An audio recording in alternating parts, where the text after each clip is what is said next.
ये गलत बात है भैया आपका ये स्टेटमेंट। आप दिल्ली की बात करते हो, दिल्ली वालों में ने तो मुझे इतनी स्टेट लेवल पे बैठा दिया, आप कहते हो मुंह नहीं लगाया।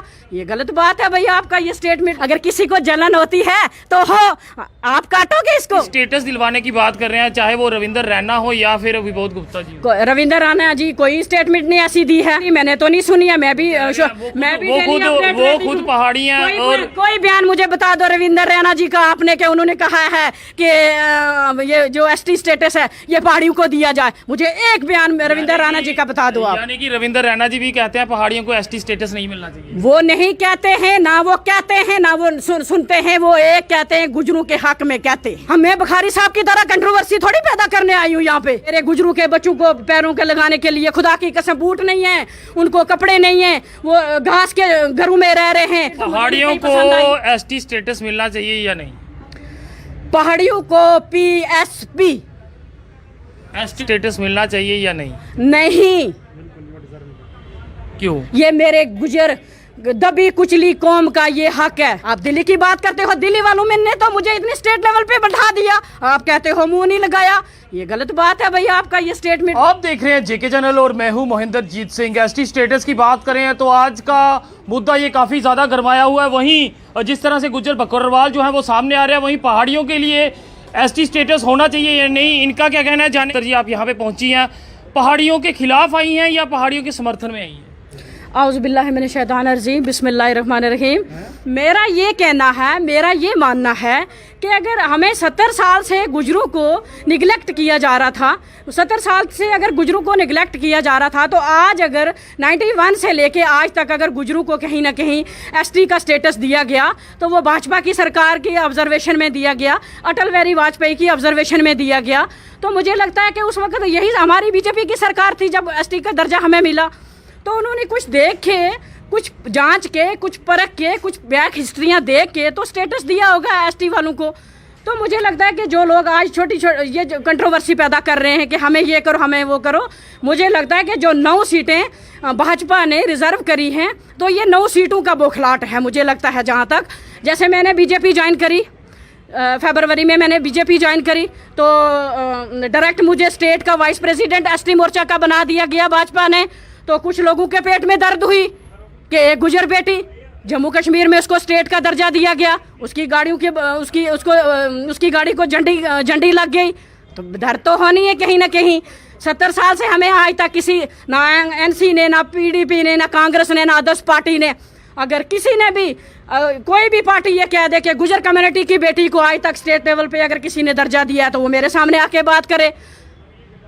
रह गए अपने बुखारी साहब, अगर ये रहे हैं उसमें एनसी में रहे हैं तो वहाँ एनसी में रह के बात करें।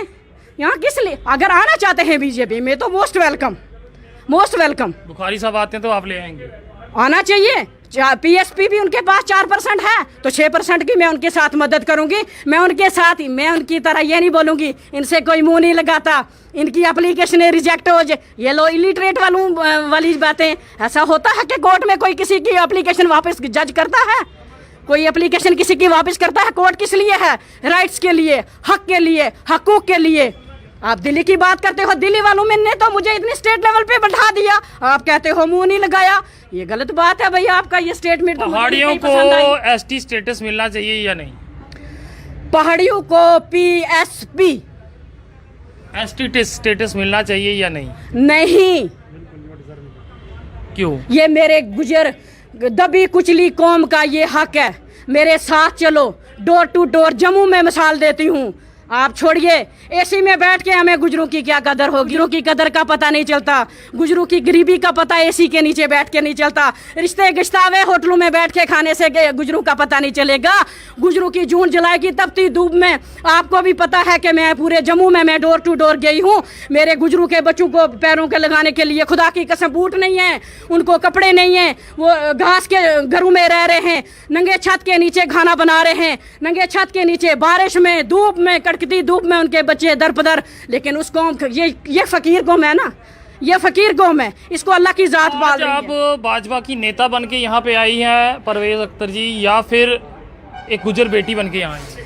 मैं फर्स्ट ऑफ ऑल तो मैं गुजर हूँ, फर्स्ट ऑफ ऑल तो मैं गुजर हूँ ना। अगर मुझे एसटी का स्टेटस स्टेट लेवल पे दिया गया तो वो मुझे एसटी की तरफ से दिया गया ना, नहीं कि मुझे पहले से कोई मेरा कोई वो था। मुझे एसटी स्टेटस, मैं अगर स्टेट की वाइस प्रेसिडेंट बनी हूँ तो एसटी मोर्चा की प्रेसिडेंट हूँ ना, तो ये एसटी वाले आज मुझे फ़ोन कर रहे हैं ना। स्टेटस दिलवाने की बात कर रहे हैं, चाहे वो रविंदर रैना हो या फिर विबोध गुप्ता जी हो। रविंदर राणा जी कोई स्टेटमेंट नहीं ऐसी दी है, कभी नहीं दी, मैंने तो नहीं सुनी है। मैं भी वो खुद पहाड़ी हैं। और कोई बयान मुझे बता दो रविंदर रैना जी का आपने, कि उन्होंने कहा है कि ये जो एसटी स्टेटस है ये पहाड़ियों को दिया जाए। मुझे एक बयान रविंदर रैना जी का बता दो आप। यानी कि रविंदर रैना जी भी कहते हैं पहाड़ियों को एसटी स्टेटस नहीं मिलना चाहिए। वो नहीं कहते हैं ना, वो कहते हैं ना, वो सुनते हैं। वो एक कहते हैं गुजरों के हक में कहते हैं। उन्होंने कहा कि जितो गुजरांगी बकरी लंघ जाएंगी एक दफा, वह सारी जगह गुजरांगी है। यानी कि गुजरों की बकरी जहां से गुजरेगी वो सारी जगह उन्हीं की। तो गुजर बेचारे गरीब शरीफ पहले से ट्राइबल, पैदल चलने वाले को कौन नहीं जगह देता जनाब? आपके दिल में भी तरस आ जाएगा, पैदल चलने वाले को जगह दे दो थोड़ी बैठने के लिए, मकान के लिए ना, थोड़ी इनको भी जगह बैठने के लिए दे दो। पैदल चलने वाले को कौन नहीं रिस्पेक्ट करता? मगर आपके दिल में भी आज वो गुजर नहीं रहे। अगर आपकी भी बात करें, आज आप भी प्रेसिडेंट बन चुकी हैं, तो वो बीजेपी की देन है, वो एनसी कांग्रेस पीडीपी की थोड़ी है। क्या बात करते हो आप?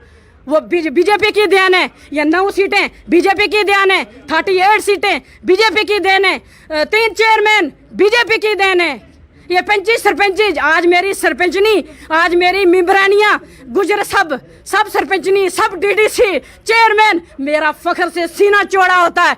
मैं उस बीजेपी की अपनी पार्टी को जिंदाबाद कहती हूँ कि जिस पार्टी ने गुजर कौम को इस काबिल समझा। एक घर पहाड़ी का एक गुजर का है, हमारी कब्रें इकट्ठी हैं। मैं बुखारी साहब की तरह कंट्रोवर्सी थोड़ी पैदा करने आई हूँ यहाँ पे। अगर मेरे जेब में 10 रुपए हो तो मैं सोचती हूँ मेरे जेब में लाख रुपया है। फिर मैं आपसे जानना चाहूंगा, क्या बीजेपी पहाड़ियों को एसटी स्टेटस देने के साथ है या नहीं? बीजेपी मैंने तो नहीं सुना है, आप कह रहे हो। आपसे जानना चाहता हूँ, आप भाजपा की नेता हैं, क्या भाजपा पहाड़ियों को एसटी स्टेटस दिलवाना चाहता है या नहीं? भाजपा का कोई रोल ही नहीं है इसमें। आप ही कह रहे हो ना कि भाजपा जब से आया तब से गुज्जर बकरवालों को हक हकूक मिलना शुरू तो मिले हैं ना, मिले। अब मैं वही जानना चाहता हूँ, वही भाजपा जो है वो पहाड़ियों को एसटी स्टेटस दिलवाना चाहता है या नहीं? आपने ये पेड़ लगाया है, आप इसको, ये कितना खूबसूरत पेड़ लग रहा है। अगर किसी को जलन होती है तो हो, आप काटोगे इसको, इसकी जड़ों को काटोगे? आपने मेहनत करके इसको पानी दे के इसको बड़ा किया हुआ है, इसको तैयार किया हुआ है। आपका दिल कहेगा कि मैं एक खूबसूरत पेड़ पौधे को अपने आंगन में उगाऊं, उसके बाद उसकी रक्षा करूं, उसको पानी दूं, तो फिर उसको काट दूं। भाजपा ऐसा नहीं करेगी। तो भाजपा फिर कैसे करेगी? अगर भाजपा अभी ये मामला जिस तरह से गरमाया हुआ कि पहाड़ियों को भी एसटी स्टेटस मिलना चाहिए, भाजपा क्या कह रही है, मिलेगा या नहीं? मैं जनाब अभी आपको एक एग्जांपल दे रही हूँ। हाँ और ना में भी अगर बता देंगे तो लोगों को सरल भाषा में भी समझ। सरल भाषा मेरी ये भी सरल भाषा है, स्पष्ट भाषा है, क्लियर लफ्ज हैं। जिन लोगों ने ये पौधा लगाया हुआ है, अटल बिहारी वाजपेयी एक जिंदा मिसाल थी इंसानियत की। जिन लोगों ने ये पौधे लगाए हैं तो मुझे लगता है वो कभी काटेंगे नहीं, इंशाल्लाह, मुझे उन पे उम्मीद है। तो देख सकते हैं इस समय परवाज़ अख्तर जी हमारे साथ मौजूद थी, जो गुज्जर बकरवालों के हक में यहाँ खड़ी हैं, और इनका साफ कहना है कि गुज्जर बकरवालों का हक एसटी स्टेटस का है, और वहीं अपनी राय इन्होंने रखी। इस सब पे आपका क्या कहना है, ज़रूर कमेंट सेक्शन में अपनी राय साझा कीजिए। फिलहाल देखते रहिए जेके चैनल। मुझे महेंद्र जीत सिंह और मेरे कैमरा पर्सन रघु को दीजिए इजाज़त।